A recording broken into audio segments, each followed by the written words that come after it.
Hi everyone, welcome back to my channel. Today is a very exciting day. I'm finally doing my one brand review of Rose Inc. If you're not familiar with Rose Inc., it is a clean beauty brand started by Rosie Huntington Whiteley, supermodel, now turned entrepreneur and mother, and she partnered with Amrylis, which is the parent company for brands like Biossance, Pipette, and they came out with Rose Inc. last year, which is really cool because she actually pivoted from Rose Inc., which was just an online kind of community platform that she started like 2017, I think, or 2018. And then they launched with the actual brand and products. They launched with skincare, brushes, and then color cosmetics last fall. So I've been using most of these products, on and off for quite a while now. So I definitely have some really thorough thoughts on each of the products, what I think is worth it, what I think isn't worth it. And I'm just excited to talk about them with you. So my review will be split into two parts. Like always, I'll do the demo portion, talking through application, things like that of each product. And then at the end, I'll talk about each product individually, what I like about it, what I don't like about it, and if it's worth it or not. Before we get into it, I want to show you my shirt. So it says forever, and then on the back it says and ever. And if you are like a super Rosie fan like I am, you'll recognize this immediately. So a few years ago, Rosie partnered with Paige Denim, and they came out with like a bunch of products and things like that. So this crew neck was actually a part of that collection, and it was so expensive. I think it retailed for like $128. It was very expensive. It's not something that I would even think of like buying actually, but I found this on a website called Unclaimed Baggage, where when luggage is unclaimed from like airports and things like that, this site, and they also have like a storefront too. They will sell the clothes. A lot of them are still new with tags because people go shopping when they're on trips and things like that. So I picked the sweatshirt up for like $28. It still had the tags on it. I was so pumped, but it's one of my favorite pieces in my closet. It's made of like a nice terry cloth material, and I just thought it was fitting for my Rose Inc. review. So we get straight into the demo and all that good stuff. Alright, so my skincare is mostly done, and the first product we're going to be using is the Rose Inc. Tinted Serum Foundation. I'm in the shade 080, which looks a little bit dark and intimidating in the pump, like in the bottle, but it's actually a pretty good match for me. One thing to note, so this does not have any SPF in it, so I am going to go in with a little bit of SPF. It's a bit cloudy today, but it's still important to wear SPF even if you don't directly see the sun. So I really like this one. This is the CeraVe Ultralight Moisturizing Lotion. It wears really nicely under makeup as well. Alright, I'll give that just a little bit to sink in, and let's talk a little bit more about this. So this is their Skin Enhance Luminous Tinted Serum. You get 1 fluid ounce. I bought mine at Sephora. I believe it's $49. So the directions say pump onto back of hand, mix with foundation brush to activate the micro encapsulated pigment spheres and blend gently onto face. So I have applied this with a brush, which goes on really nicely, but I've also been loving just applying this with my fingers, which is pretty uncharacteristic of me. Typically, I don't really like to use my fingers to apply makeup. I just find it really messy, but that's the way I've been really liking to apply this. Right, so I'm going to do the brush on the right side and then my fingers on the left. So let's go ahead and dispense.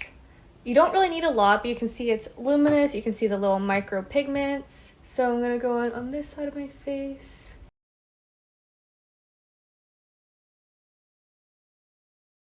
Alright, so the right side of my face, I have the tinted serum. And then the left side, I don't have anything except for my SPF. Provides really nice light coverage. I don't think it's overwhelming. It's perfect for every day. But if you're someone who likes a more full coverage look, this probably isn't the right foundation for you. But for someone like myself who likes a more light to somewhat medium, this is great. And I have heard that people are considering this like a filter for your face, and I totally see that. So I'm going to go in on the left side with my fingers. I really appreciate that it's like a more watery consistency because it makes it a lot easier to blend out. I might have used too much, but that's okay. Alright, here's the coverage with my fingers, coverage with the brush. I think I might have used a little bit too much on the left side of my face, so I might just use the excess and rub a little bit more in. Actually, I'm just gonna buff it out with here. Just want to even up the coverage a bit. I appreciate a product that you can apply with your fingers or a brush, basically whatever means that you would like. And it also just makes it a lot easier to apply your makeup and kind of get on with your day. Next up, we have their concealer, and I actually have two shades because I had a hard time color matching myself on their website. So I did originally buy LX40, and I bought this on their website when the brand first launched, and I found that it was too light, so they did send me LX60. And because there was a delay in sending me like the product, they sent me two of these, so I have an unopened one, which is great. So I would consider LX60 my shade for when I want to do an all-over concealer look, which I have done before. And then LX40 is like my more true concealer look, but I'll show you the difference.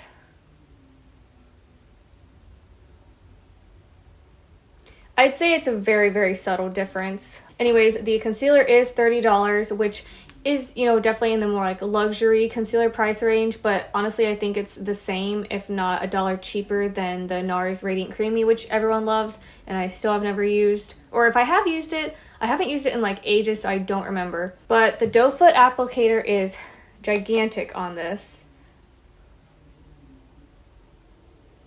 And you need barely any of it, so it'll definitely last you a long time. So I'm just going to do a tiny bit.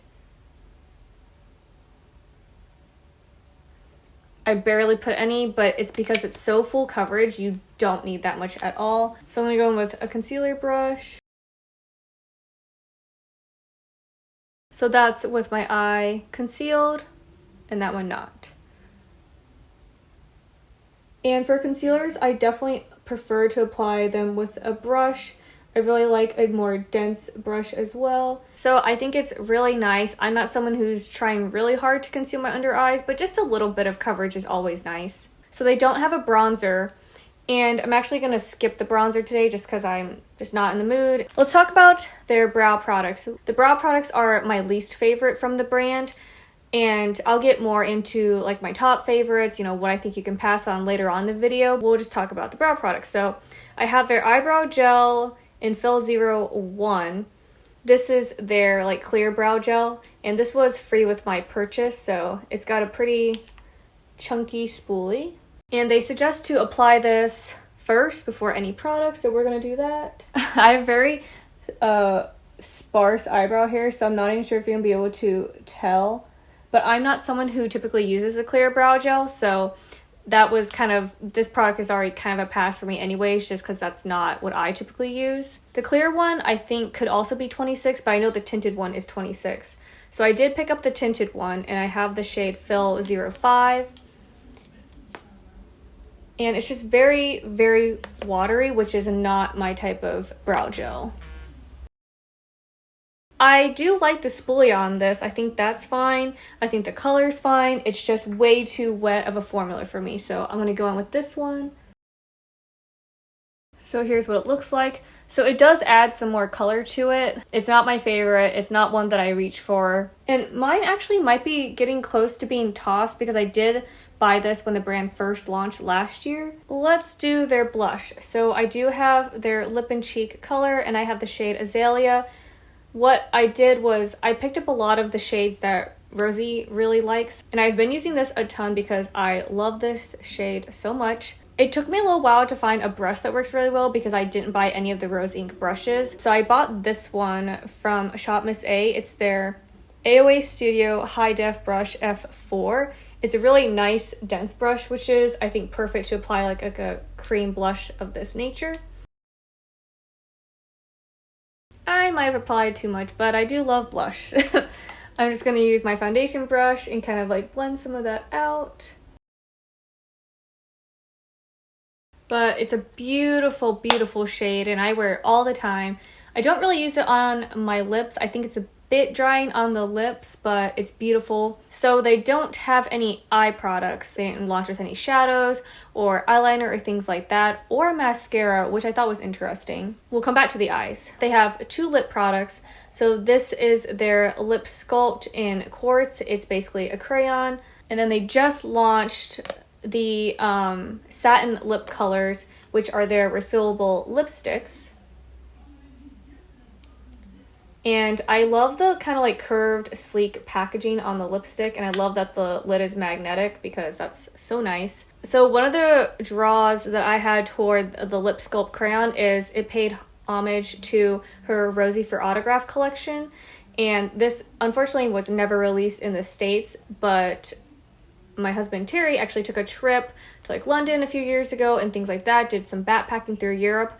And when he made a pit stop in London, I was like, can you please go try to find me something from her collection? So he picked this one up. I wore it like so much. I would say that the product definitely has expired by now, but this was in the shade Bikini Coral. I just keep it because it's like a very nostalgic makeup product for me. And this was the lip glossy by her collaboration with Marks and Spencer, which she still does like their lingerie stuff. So yeah, I wore this a ton, but today I'm actually going to apply this to my eyes because it's definitely more of like a matte, a little drier formula, and since they did not launch with any eyeshadows or eye color cosmetics, we're just gonna do that today. And I normally would just use the lip and cheek to also do the eyes, but I wanted to show you the colors for every product that I have. I think it just gives just a really nice color to the eyes, and I love a really good monochromatic look, so that's what we're going for today. So for the lip, I picked up a Biossance during the Sephora sale.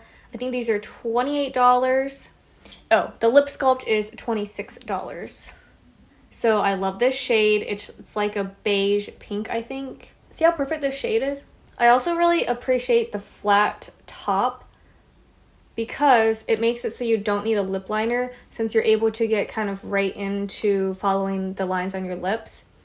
But I find this to be so hydrating and it feels so nice. So if you did try the lip sculpt and you're like, this is too drying, I don't know how I feel about it, then go for the satin lip color because it feels so moisturizing on the lips and you don't need a lip liner. So yes, you're paying a little bit more, but I think it's worth it. And look how beautiful this color is. Okay, so I'm just gonna curl my eyelashes and finish the look, and then I'll get more into each of the products more in depth. I'm actually very surprised that they have not launched with the mascara yet, but I feel like that will be probably their next launch because I feel like mascara is so like such an iconic kind of everyday product. And they also don't have a setting powder, so I'm going to go in with my MAC Fix Plus. Although some days I don't bother to set the makeup if I'm wearing like just the tinted serum and some other like powder-based products. You don't have to set the tinted serum, which is really nice, so you still look luminous, but I never feel like it's greasy. It doesn't like rub off when you touch your face or anything like that. So, but this is the finished look. Okay, I just wanted to pop on here and show you what the makeup looks like in natural sunlight. So I'm just standing in front of my open window in my bedroom, but you can really see how beautiful the foundation and just everything looks together. I feel like my skin definitely has that beautiful like filtered effect to it. And the shade definitely does not look too dark, which is really great. Yeah. Rose Inc. has done such a great job with their marketing, with their whole brand aesthetic. It's super modern, minimalistic. They are a clean beauty brand, and I just personally really love a lot of the products. So I'm going to run through all of the products, try and do like a really quick info bite, let you know if it's a pass or you definitely should pick it up. That way you can kind of decide for yourself because they are a little bit more pricey. All right, first things first, Tinted Serum. I love this one. So this is the one that I gravitate toward quite a lot. It's easy to apply. It gives you just a beautiful skin-like finish, and yeah, so I would say definitely. I love that this is a very innovative makeup launch. It doesn't feel like something that I've already seen, and it's just something, I don't know. I love the micro encapsulated pigment spheres. There's just something about it that I really love. The only thing I will say is color matching can be a little bit tricky. I always tend to do at least just one shade darker than what the Rose Inc. color match recommends. And even the Sephora color match I wasn't really wowed by. But it is a pretty, I think, flexible color range, which is nice. So that's why LX80 might seem too dark for someone that has like, similar skin tone to me, but it actually works really, really well. So the concealers. These concealers are great. I do recommend them. I think they are a little bit pricey, but I think if you're someone who's been wanting a more fuller coverage concealer or fuller coverage just foundation, but you don't want to splurge, you know, like $50-$60 on a luxurious foundation, I think you can easily get away with buying the Rose Inc concealers and achieving that full coverage flawless look. I just worry that for $30 I just won't get through these in time before the product goes bad. So for those days where I don't want to bust out a full foundation but I just want more coverage, then these are great. So I do think that they are actually worth the price. I think it's a very personal preference if you're someone who wants to wear the full coverage concealer. Ooh, the Lip and Cheek Compact I really love, and I definitely recommend if you're someone who loves cream blushes. And the great thing about these is the pan's refillable, so see the holes on the bottom, you just take a little pin, push out the compact when you're done with it, and you can just swap it out with the different shades. It's a little bit cheaper to buy the refill as well, so I love it. I also just love the chicness of the kind of like arched packaging. I feel like everything was done intentionally, separates themselves from different brands in the market. Lip Sculpt, I don't recommend as much ever since they launched the satin lip colors, just because I think this one is way more hydrating for everyday wear. This shade though, Quartz, is still one of my favorite shades. I think it's so beautiful and bright for the spring and the summer. Heck, even the fall and the winter, I love a good lippy. So if you're someone who doesn't like struggle from drier lips or anything like that, definitely get the Lip Sculpt. But if you're someone who kind of needs that more hydrating, moisturizing lip formula, then definitely go with the satin lip color. Love this so much. I think this is worth it. I was a little unsure about the colors, but I was so pleased that the Besotted shade looks beautiful. I definitely love both of these products a lot. But if I had to pick one, I would pick the satin lip color lipstick. And it's refillable, so I'm not sure how the component works, but I think you can just like take this part off and then you just pop on a new bullet. That way you can just keep the one case, which is nice. Again, very intentional. I love to see more refillable kind of makeup, skincare options.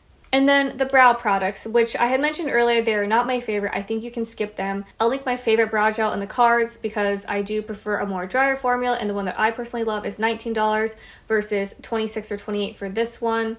Again, the color is nice, but I'm just not wowed by it. And then the clear brow gel, I feel like I'm just not the person to review a clear brow gel since I don't have like big, full, beautiful brows like that. So I think it's a fine product, but it's not something that I would recommend. I really hope you enjoyed my review. I try to make my one brand reviews super in-depth. That way you can kind of pinpoint what products from a brand that you personally are interested in, and you can see them in action. So I really enjoy filming the demo portions as well. I love the finished look. It's super glowy. I don't feel greasy. I feel very kind of like an understated but glamorous look. And I also just really love Rosie Huntington Whiteley. She's someone that I have admired for years, you know, seeing her on the runway for Victoria's Secret. I loved her in Transformers. And I've just kind of loved following her journey, you know, working with Marks & Spencer overseas and then entering the US market, working with Amrylis. All right, thank you so much for watching my full review of Rose Inc. And if you have any other video review recommendations, please leave them in the comments. I love getting new video ideas from viewers and all that good stuff. So I will see everyone in my next video. Bye!